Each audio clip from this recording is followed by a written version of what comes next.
Peggy 18.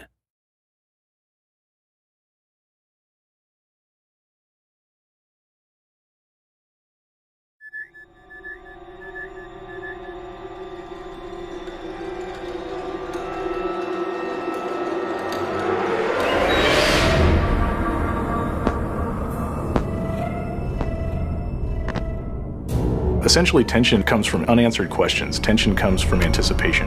When you're kind of dealing with suspense and horror, you really have to get to know characters and really have time with them to really understand and feel the loss when they are taken by the aliens.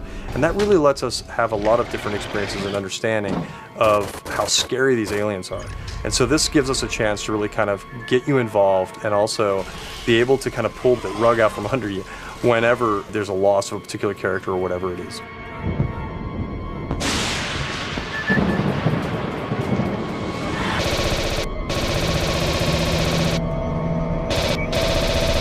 When you can survive an encounter, beat them, man, that's when you feel like a badass.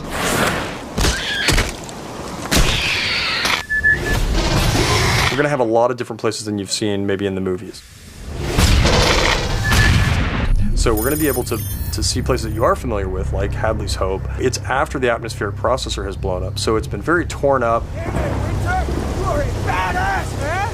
And it kind of had an explosion that explodes up, not out, but nonetheless, it still had an impact on what happened to some of those areas that you were familiar with. So you now get to come back in there and see them in a destroyed or distressed state that you didn't see before. You'll be able to explore areas that you hadn't seen in the movie. For example, being on the Sulaco, we'll have a lot more time to spend with the Colonial Marines there, as well as getting closer to areas that we've all wanted to see, like the jockey ship that we'll be able to explore more in and around.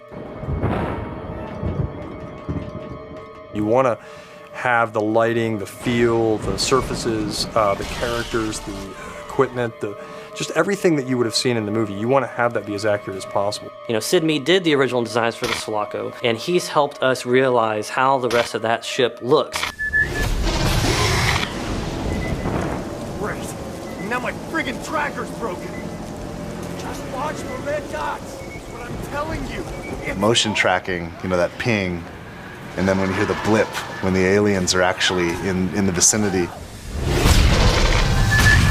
It's such an iconic sound, and when we got the source material for 20th Century Fox, the actual audio that was recorded and Foleyed and some of the other stuff that was digitally produced, man, it's so exciting to be able to play with that content and then work that content into the game.